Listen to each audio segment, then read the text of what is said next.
Good morning, my dear students. Once again, I welcome you in my class. We are already continuing with the topic economic planning. This is a very interesting topic because it is related with our economy, right? So, we have already discussed the brief history of economic planning, and we have discussed why this kind of economic planning was adopted, although it is not the part of your syllabus, but it is important for your knowledge. So next we are going to discuss the history of economic planning. This topic is also important for your academic point of view, right?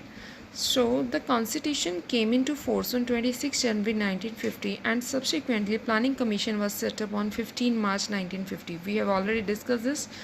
हमारा planning commission कब बना था 15 मार्च 1950 को बना था and the planning was started जो first 5 year plan बना था वो 1 अप्रैल 1951 को start हुआ with the launching of first 5-year plan, that is 1951 to 56. This article will keep you updated on the history and objective of economic plan in India. 5-year plans and planning commissions as well as its successor the NITI Aayog जो अभी कुछ changes आए हैं planning commission में. Next we are going to discuss the list of 5-year plans in India.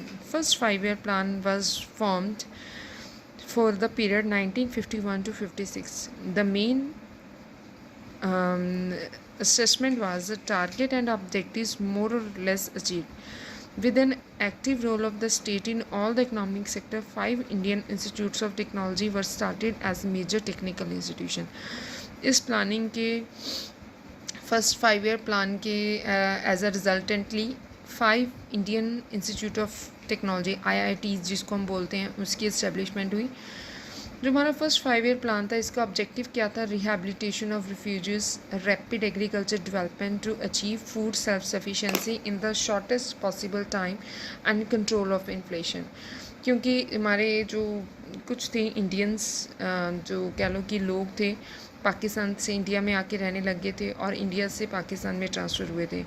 तो जो refugees हैं बाहर से आए हैं दूसरी मतलब एरिया से आए हैं उनकी रिहेबिलिटेशन के ऊपर काम करना, एग्रीकल्चर डेवलपमेंट करनी और सबको फूड सेल्फ सफिशेंसी प्रोवाइड करनी शॉर्ट स्पैन ऑफ टाइम में. That was a main objective of first 5-year plan. Second 5-year plan was framed for the period 1956 to 1961. इस सेकेंड प्लान का जो मेन ऑब्जेक्टिव था it was the Nehru Mahalanobis model was adopted जिसका objective था rapid industrialisation. Nehru और महालनोबिस हमारे great economist हैं, इन दोनों ने मिलकर ये मॉडल तैयार करा था जिसका मेन ऑब्जेक्टिव था रैपिड इंडस्ट्रियलाइजेशन करना with the particular emphasis on the development of basic and heavy industry. Industrial policy of 1956 was accepted and with the establishment of socialistic pattern of society as a goal of the economic policy, right? हमारी अगर assessment की बात करें then second plan it could not be implemented fully due to the shortage of foreign exchange and targets have to be. हमारे second plan के targets बहुत बड़े थे. ये hydro electric power projects and 5 steel mills at Bhilai, Durgapur and Rourkela were established with the as an achievement of second 5-year plan. If we go to the third 5-year plan, the third 5-year plan was started from 1961 till the period of 1966, and the main objective of this third 5-year plan was the establishment of self-reliant and self-generating economy. Main जो इस तरह के objective set करने के पीछे ideology थी that was कि हम सेल्फ सफिशिएंट हो जाएं और हमारे जो बेसिक नीड्स के लिए हमें दूसरी कंट्रीज़ के ऊपर रिलाई ना करना पड़े. तो वो सारी बेसिक इंडस्ट्रीज़ इंडिया में सेटअप करना सो दैट सेल्फ सफिशिएंसी हम अचीव कर पाएँ.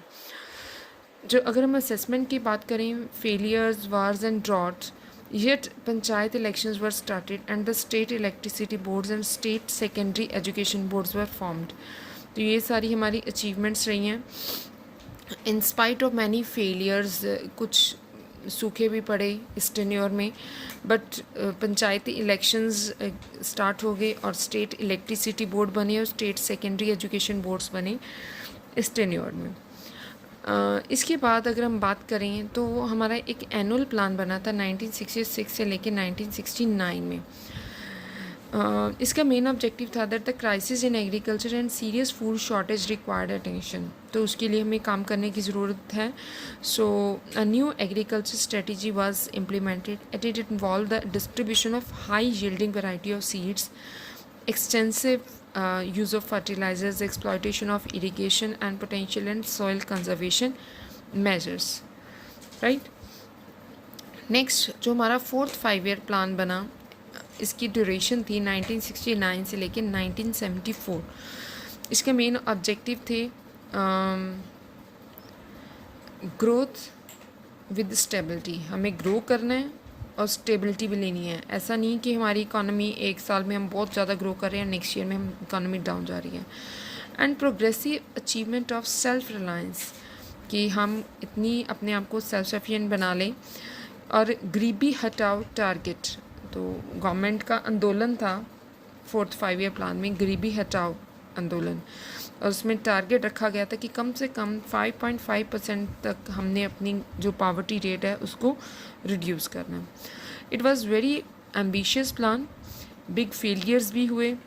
And this plan achieve the growth rate of 3.5% but was marred by inflation. But problem ये हुई कि इस टेन्योर में इन्फ्लेशन बहुत हुई.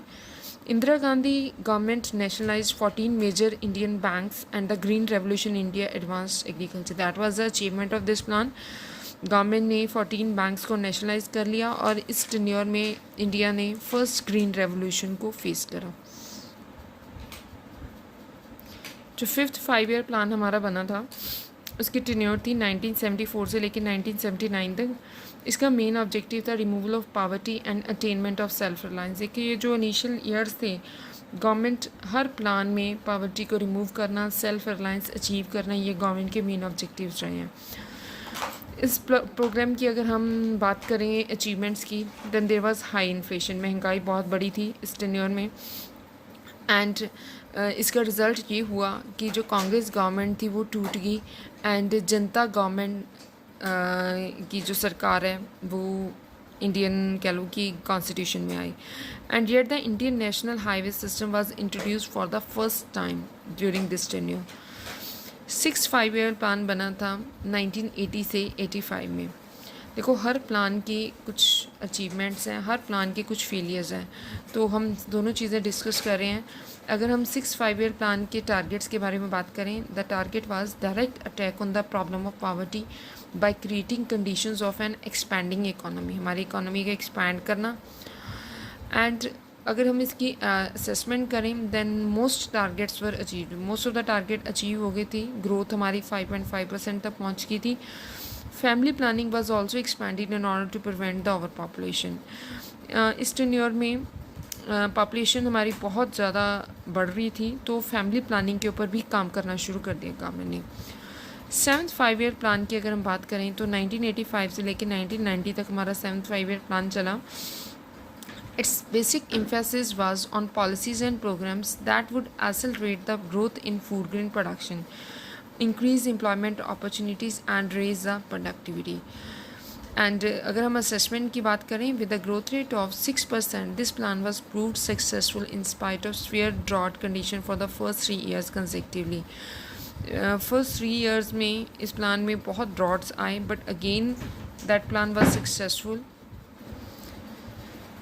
So this plan also introduced a program like Jawahar Rozgar Yojana, जिसमें maximum number of people के लिए employment opportunities create करी गई थी.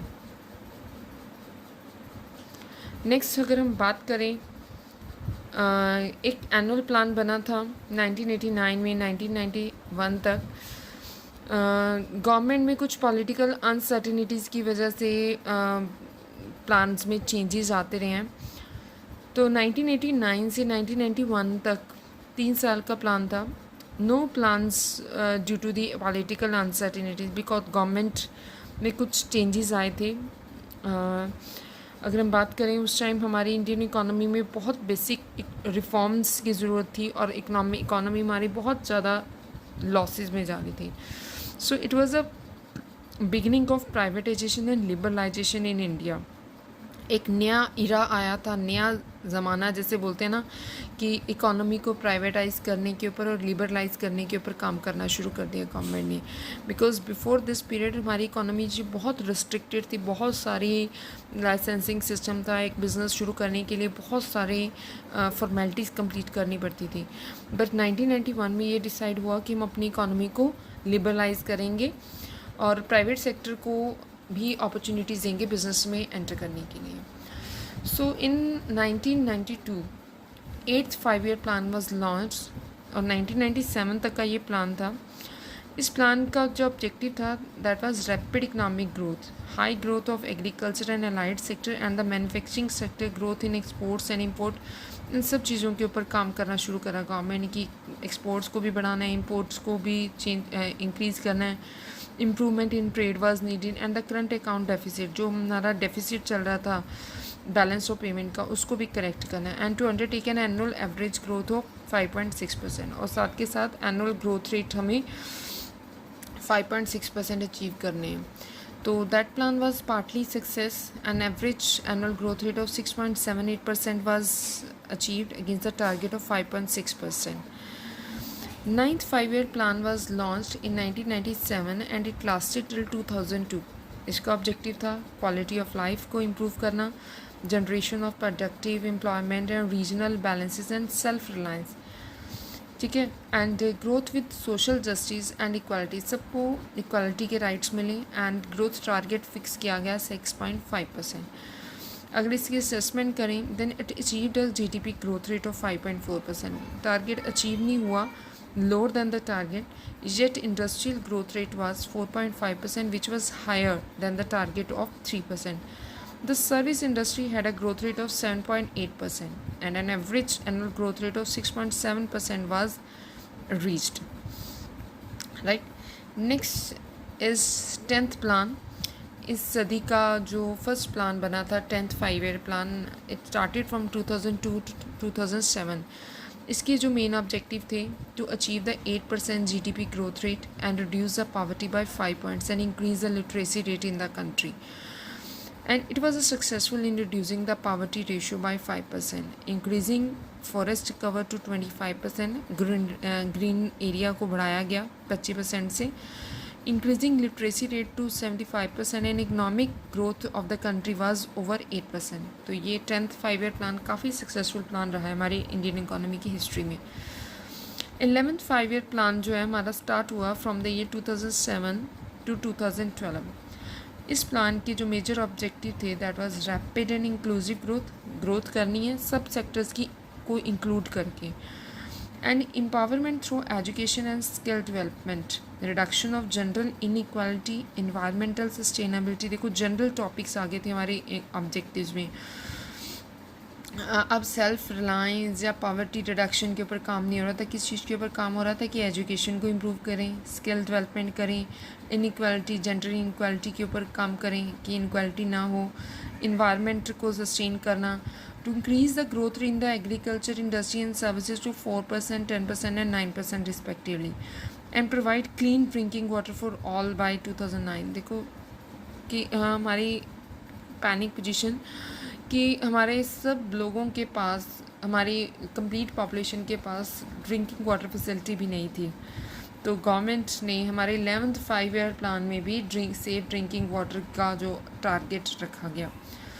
So India has recorded an average annual growth rate of 8% and farm sector grew at an average rate of 3.7% as against the 4% targeted. The industry grew with an annual average growth of 7.2% against the target of 10%.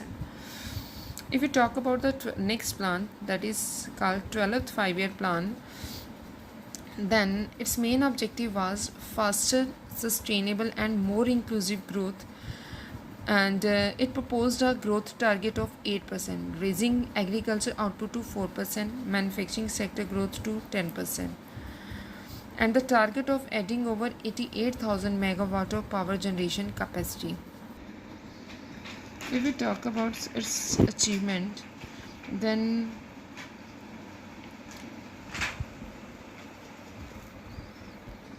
India has now 3 million kilometer road network, making it one of the largest in the world. And high speed railways. On December 26, 2014, the Xiaqing high speed railway was open to traffic, and there has been a construction of 32.3 million units of affordable houses between 2011 and 2014. Besides this, government has also worked during this time period for sustainable development of our environment also. Now the running plan, it is 13th 5-year plan. It has started in year 2017 and it will end in 2022. This plan is basically called the defense plan because in during this plan, government has worked on working of defense sector and its development, because there are certain problems in defense sector. So the total allocation for these aforesaid organization activities and defense pensions adds up to rupees 1,36,746 crores for the year 2017-18, with the defense pensions alone accounting for rupees 85,000 crores. So without factoring in any increase in the coming year, the requirement on this count for the plan period will work out to around rupees 6 lakh crores. So we cannot assess this plan currently because its assessment will be made in year 2022, right? So that was all about the various 5-year plans which have been framed in India, its objective and targets, right?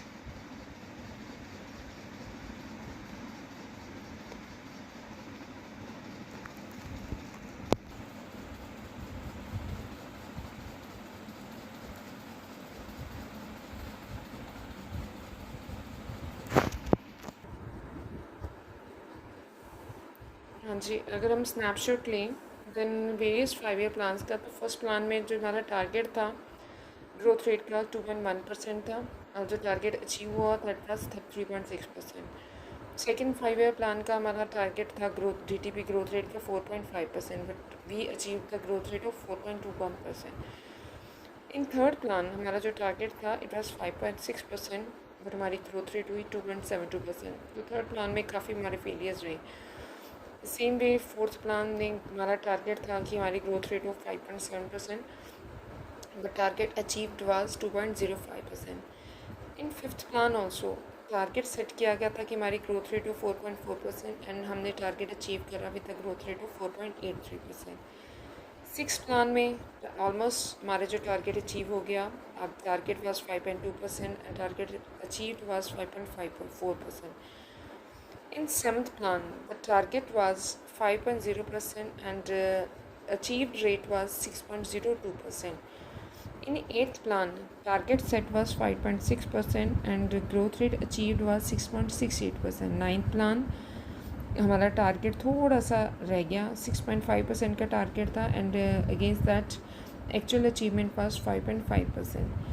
In tenth plan 8.0% was the growth rate target and we achieved the target of 7.8%. In 11th plan, target was 9%, but target achieved was 7.9%. In 12th plan, 8.0% was the target growth rate, but data regarding its achievement is not clear-cut available, and we are still in the phase of 13th 5-year plan, right? So that was all about the 5-year plans. Thank you so much, students. Hope you like the video. Please like and subscribe this.